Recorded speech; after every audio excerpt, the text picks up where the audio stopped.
정치권 뉴스 시원하게 현안을 짚어주실 두 분과 함께합니다. 정체 정석 서정욱 변호사, 박원석 전 의원 두 분 모셨습니다. 어서 오십시오. 네, 어서 오세요. 안녕하세요. 네. 자, 한미 정상회담 어쨌든 마무리가 됐습니다. 원래 회담 자체는 30분 정도 예정돼 있었는데 결과적으로 한 2시간 20분 정도 했다. 어쨌든 우리 입장에서는 굉장히 호평을 하는 것 같은데, 자, 두 분 좀 짧게 총평을 좀 들어보겠습니다. 일단 이번 한미 정상회담의 성격은 우리가 뭘 얻기보다는 뭘 지킬 게 굉장히 많았던 방어적 성격의 회담일 수밖에 없었습니다. 경제와 안보 측면에서 워낙에 미국의 공세가 거세게 진행이 됐고, 기존의 어쨌든 무역 구조나 혹은 기존의 안보의 틀을 바꾸려고 하는 그런 어떤 요구들이 있었는데 그것으로부터 얼마나 이제 지키느냐. 이게 이번 정상회담의 관측 포인트였는데 그런 차원에서 보면은 선방한 정상회담이었다고 생각합니다. 네. 선방. 그 정상회담 직전에 트위터에 올린 메시지 때문에 굉장히 이제 긴장감이 조성이 됐는데 결과적으로는 그냥 해프닝 비슷하게 마무리가 됐고, 무엇보다 제가 눈여겨봤던 건 사전에 그 양국 외무장관 회담에서 의제 범위를 정했거든요. 네. 그게 이제 하나가 관세 협상이고 하나가 이제 동맹의 현대화고 그다음에 미래 협력이었어요. 근데 이제 미래 협력은 좀 추상적이었습니다. 당연히 미래 협력이라는 건 논의하기 마련인데, 그래서 북핵 문제나 북미 관계 이건 안 들어가나 싶었는데 이재명 대통령이 그걸 테이블에서 꺼냄으로써 결과적으로 이 북핵 문제나 북미 관계가 예상했던 것보다 굉장히 큰 비중을 이 정상회담에서 차지하게 됐고, 그 과정에서 피스메이커, 페이스메이커 하면서 트럼프를 한껏 축켜 올려서 분위기를 부드럽게 만들고 결과적으로 선방하는데 일조했던 게 아닌가. 상당히 준비를 많이 했다 이런 느낌을 받았고요. 우리 입장에서는 좀 걱정했던 거에 비해서 안도할 수 있는 그런 결과를 낳은 게 아닌가 싶습니다. 네, 서 변호사님은요? 저는 72년 한미 동맹 역사상 가장의 최대 굴욕이다. 최악의 외교 참사다. 이렇게 봅니다. 왜 그렇습니까? 그는 이제 공항에서부터 국무부의 부의전장 여성분이 선글라스 끼고 마중부터, 그다음에 블레하우스 수리도 아닌데 숙소도 제공이 안 된 거예요. 호텔. 그리고 이제 회담 시간도 늦어지고 또 회담 전에 한국의 숙청과 혁명이 일어나고 있다. 사업 같이 못하겠다. 그러면서 압수수색 종교인들 왜 하느냐. 그러게 오산에 공기제 왜 하느냐. 이렇게 직격탄을 두 번 날리고요. 그리고 이제 회담이 비공개 끝나고 나서 아무런 공동 선언문이나 아무런 결과물이 없고요. 제일 중요한 거는 배웅을 안 해주더라. 배웅까지 안 한다. 이거는 회담이 어떤지 그 하나만 봐도 금방 알 수 있죠. 아니 의전 문제나 배웅 문제 이건 다 지역적인 얘기고, 의전 문제는 이제 방문의 성격이 공식 실무 방문이었잖아요. 이게 국빈 방문이나 이런 게 아니었기 때문에 그런 것과 의전을 비교할 수는 없고, 그다음에 이제 트럼프 대통령의 스타일이라는 게 정해진 프로토콜이 의미가 없어요. 그냥 내키는 대로 어떨 땐 이렇게 했다, 어떨 땐 저렇게 했다 하기 때문에 나올 때 왜 배웅을 안 했냐, 이것도 통상의 그런 프로토콜로 보면은 조금 특이하지만 트럼프한테 전혀 특이한 일이 아닙니다. 근데 이제 양국 정상의 공식 공동 선언 혹은 공식 합의문 이게 왜 없냐. 이번 회담은 성격상 그걸 남기면 우리한테 불리합니다. 그걸 남기지 않는 게 이번 회담은 좋아요. 왜냐하면 우리가 지키는 회담이기 때문에 그렇습니다. 그걸 남기려고 하면 일종의 이제 팩트 시트를 만들어가지고 하나하나 다 정해야 되는데 그 정하면 불리해요. 그래서 여전히 후속 회담에 혹은 후속 실무 협의에 넘겨놓고 트럼프가 천년만년 대통령 하는 거 아니잖아요. 근데 트럼프하고 뭔가 이게 정해진 딱 명문화된 어떤 합의문을 남기는 건 지금 사실 굉장히 불리합니다. 그래서 저는 전략적으로 잘 된 거라고 봐요. 그럼 앞으로도 문서화 작업은 없다. 근데 백악관 집무실에서 만나는 모습이나 기자회견 질의응답까지 다 생중계가 되는데 이건 별로 흔치 않은 일이죠. 원래 이제 이런 식으로 한 회담이 여러 번 있었죠. 그런데 공개된 한 20-30분 이거는요. 큰 의미는 없다 봐요. 서로에게 그냥 덕담으로 하나만한 이야기고요. 주로 이제 김정은과 관련한 질문이 좀 있었죠. 그때는. 근데 진짜 중요한 거는 이제 비공개 확대회담. 여기서 알맹이가 있어야 되는데 지금 가장 관심이 많았던, 예를 들어 이제 한미동맹의 전략적 유연성, 현대화, 여기에 대해서도 어떤 합의가 있었는지 아무 내용이 없어요. 공개된 거는 그냥 평택 기지를 넘겨달라 소유권 이거밖에 지금 공개가 안 되고 있잖아요. 이 문제도. 그리고 이제 그 쌀이나 소고기에 대해서도 명시적으로 이야기가 없어요. 그냥 기존에 한국이 문제를 제기했지만 원한대로 하기로 했다. 이렇게 돼 있잖아요. 네. 그럼 이게 원래 하기로 한 게 뭐냐 말이야. 우리가 문제를 뭘 제기했고 우리 국민들은 궁금하잖아요. 심지어 이게 쌀과 농산물도 원래요. 소고기, 네. 쌀 이것도 트럼프 대통령은 완전하게 컴플리트리 완전하게 그냥 다 풀기로 했다. 이렇게 글을 올렸었거든요.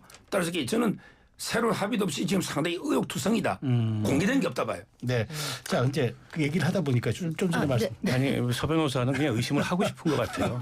실제 의심이 되는 게 아니고 네. 그 트럼프 대통령의 그런 정상회담 형식이 기존의 미국 대통령들한테 찾아보기 어려운 형식입니다. 근데 젤렌스키 대통령이나 네. 아니면 남아공 대통령이 굉장히 봉변을 당했잖아요.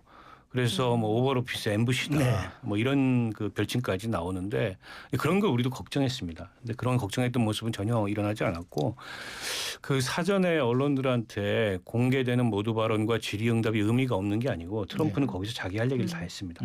먼저 조선업 얘기를 아주 세게 네. 했어요. 결국 이제 한국 조선업에 관심이 많다. 그리고 한국 조선업이 우리 제조업 부흥에 큰 역할을 할 거다. 그리고 우리가 2차 대전까지는 배를 하루에 한 척씩 만들었는데 네. 지금 못 그러는데 이제 그렇게 이제 제조업 살릴 거다. 이게 국내 정치, 미국 국내 정치 측면에서 보면 트럼프한테 굉장히 중요한 겁니다. 네. 제조업 부활이라는 게. 첫 번째는 그거고요. 두 번째로는 어쨌든 북한 문제와 김정은 문제를 얘기하면서 그건 이제 우리 쪽이 그 의제를 의도적으로 끌고 간 건데 네. 트럼프의 업적을 환기시키고 트럼프의 역할을 부각시켰어요. 당신은 피스메이커다. 네. 역할을 해달라. 신나서 트럼프가 그걸 받았지 않습니까? 네.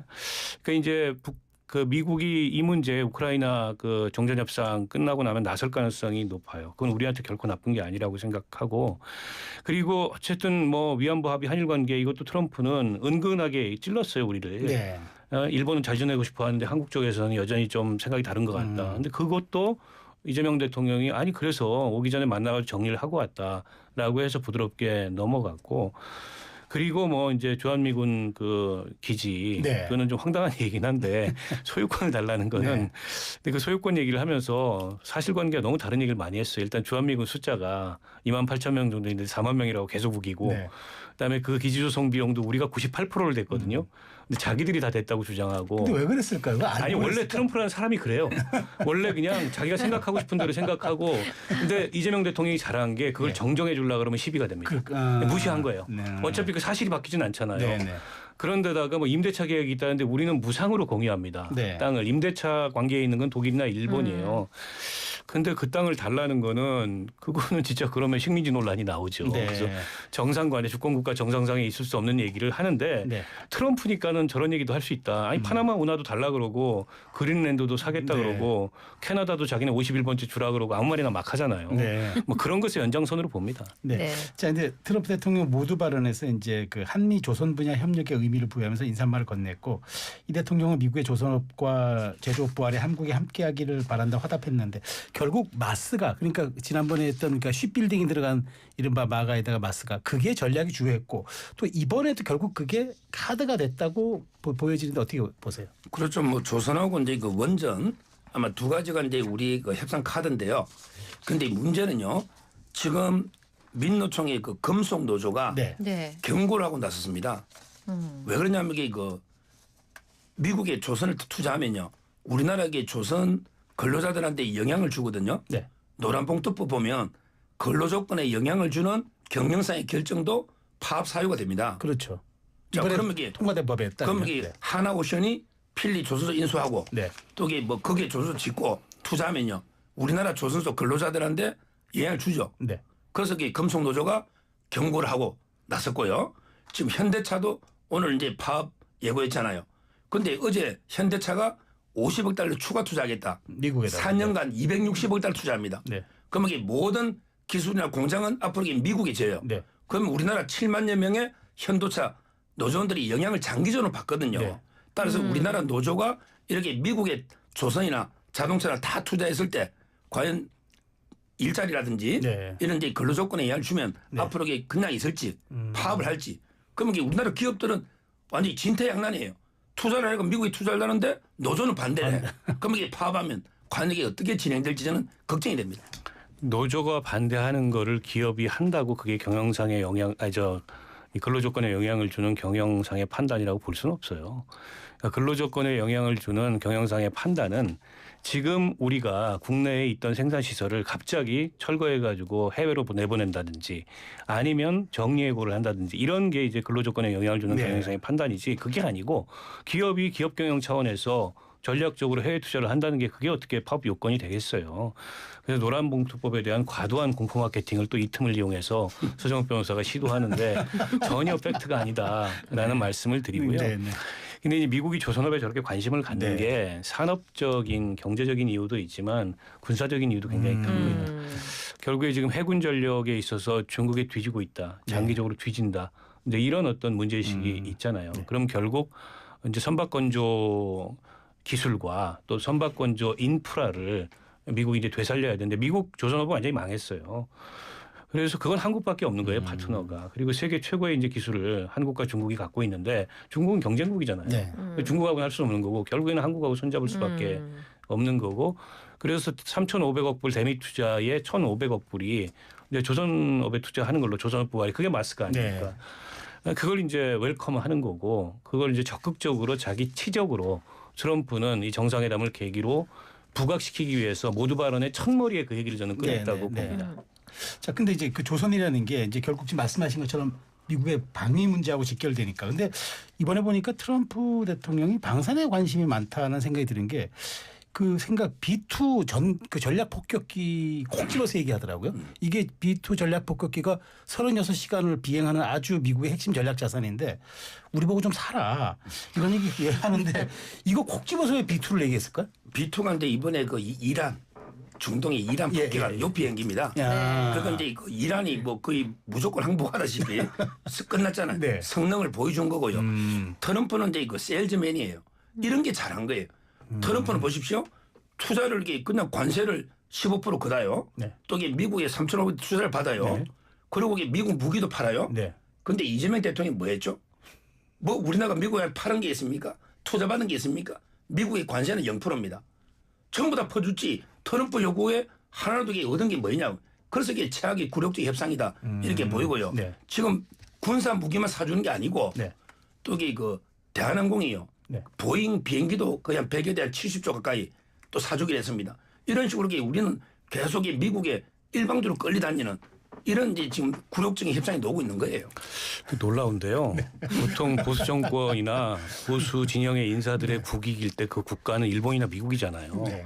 근데 서정욱 변호사 지금 다른 얘기를 해서 굉장히 놀라운데 역대 보수 정권이 했던 일에 비하면은 저는 전혀 이제 사실과 다르다고 생각하고요. 네. 제가 아까 말씀드렸듯이 이번 정상회담의 성격이 미국의 그동안의 한미 간의 경제관계, 안보관계를 재편하고자 하는 거센 공세로부터 우리가 지켜야 되는 상황이었습니다. 방어적 회담이었던 우리가 뭘 거죠? 얻을 수 있는 상황이 아니었어요. 이미 경제 무역은 미국이 너무 무역 적자가 자기들이 심하다. 이거 개선해야 된다.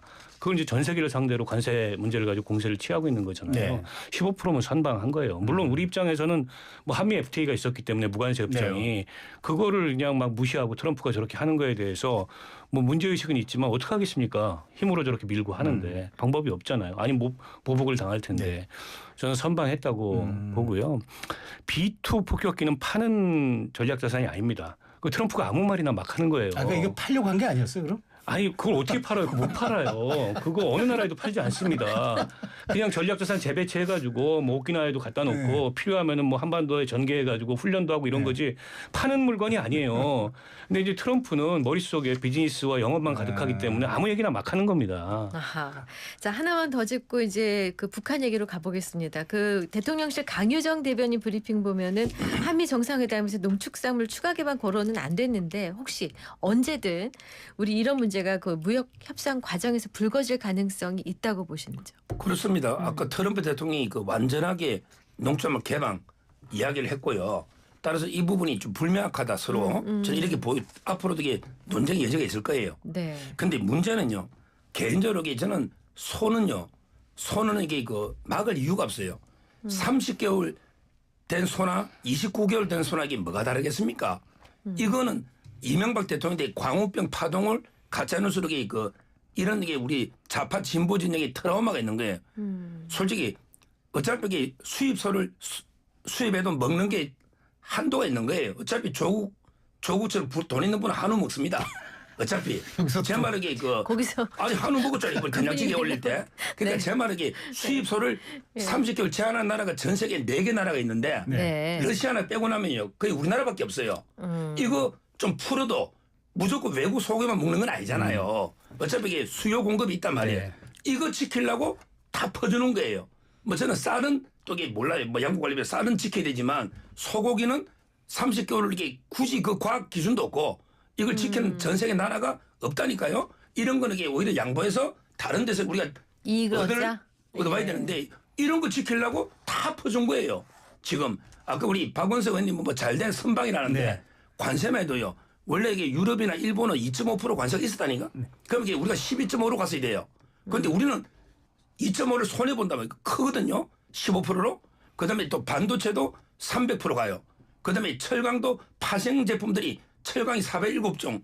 반도체도 이게 앞으로 이제 보십시오. 갤럭시도요. 아이폰하고 게임이 안 될 겁니다. 아이폰은 6천억을 투자해요.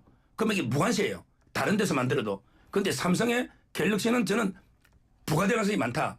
왜냐하면 이게 삼성이 바이든 때 6조 6천억 보조금 받고 투자했지만 트럼프 때는 추가 투자가 없거든요. 앞으로 이게 엄청난 일들이 벌어질 겁니다.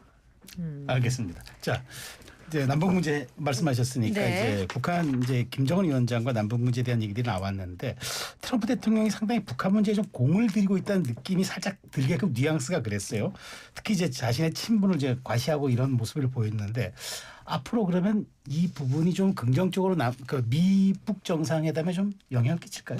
근데 뭐 당장 그게 실현될 가능성은 없고 일단 미국의 대외 정책의 우선순위에 지금 당장 북한이 들어있지는 않습니다. 미국 국내에서 북한에 대해서 별로 관심이 없고 트럼프 대통령도 지금 러시아 우크라이나 이제 종전을 이끌어내는 게 가장 큰 관심사잖아요.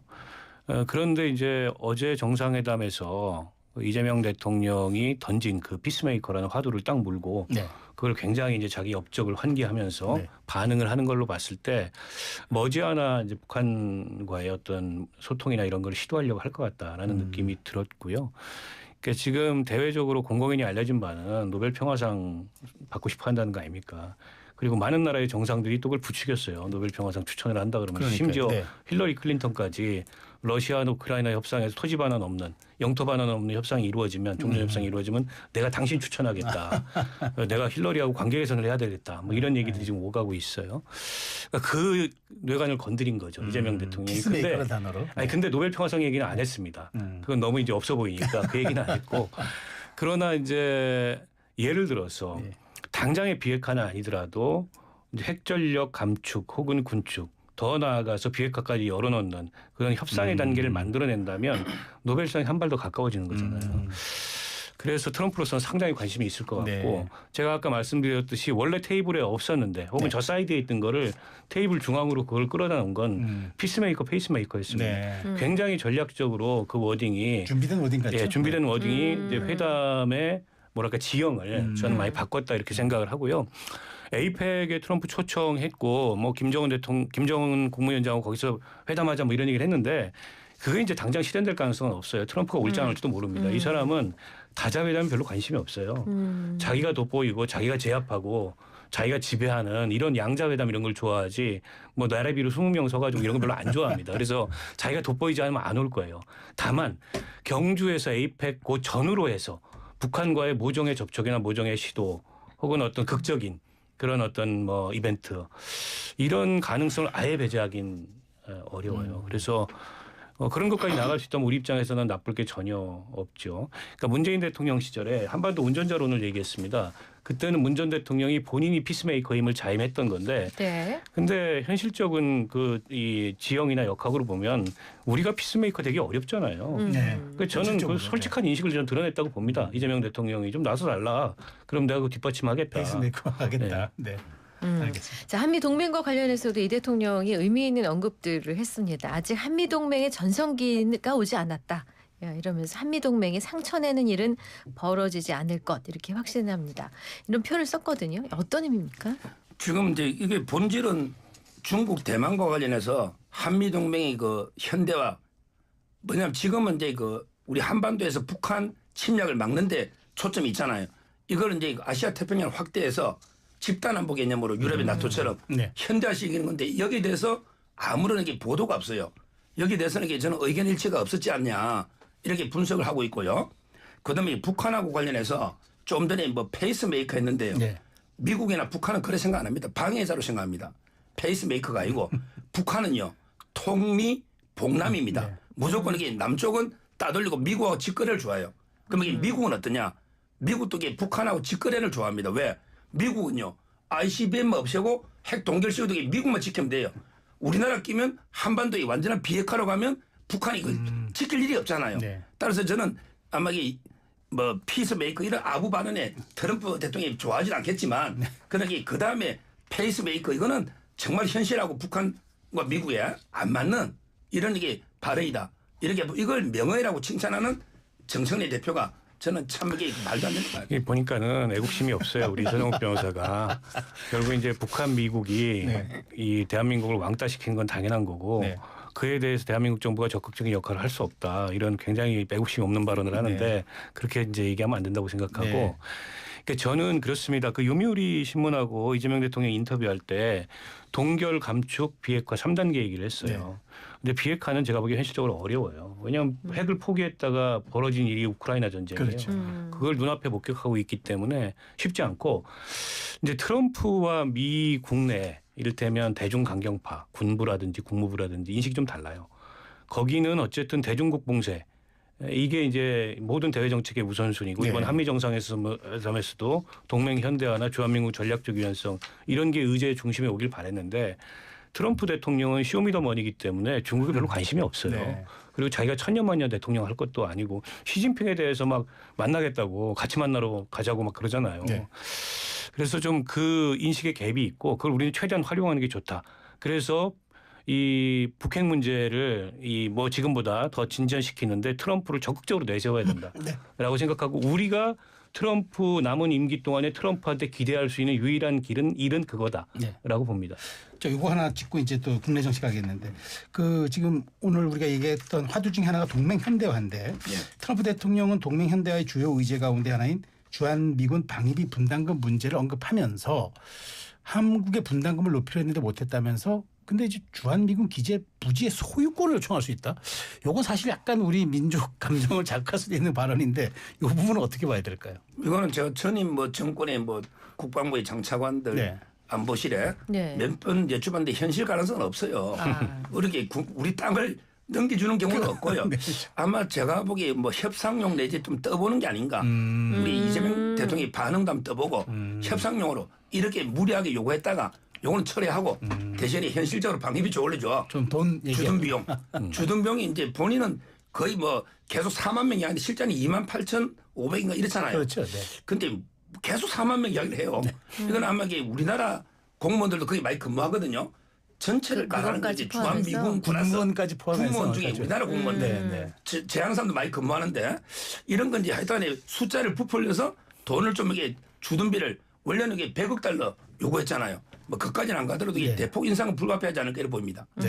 그 정상회담 이후에 그 CSI인가요? 미 국제문제전략연구소 거기 이제 강연에서 이재명 대통령이 그것의 불가피성을 어느 정도 인정했어요. 그 우리 국방비 증액하는 거나 주한미군 방위비 인상하는 거나 그 여지가 있는 거죠. 근데 앞서 위성락 실장 인터뷰한 거 브리핑한 거 들어보니까 SMA 관련해서 비용 인상 얘기는 없었다. 네. 다만 전반적으로 GDP에서 국방비 증액 얘기 정도가 있었다. 그러니까 이게 이제 뾰족하게 논의를 안 한 거죠. 그러니까 우리 입장에서는 다행이에요. 그렇게 뾰족하게 논의 안 한 게.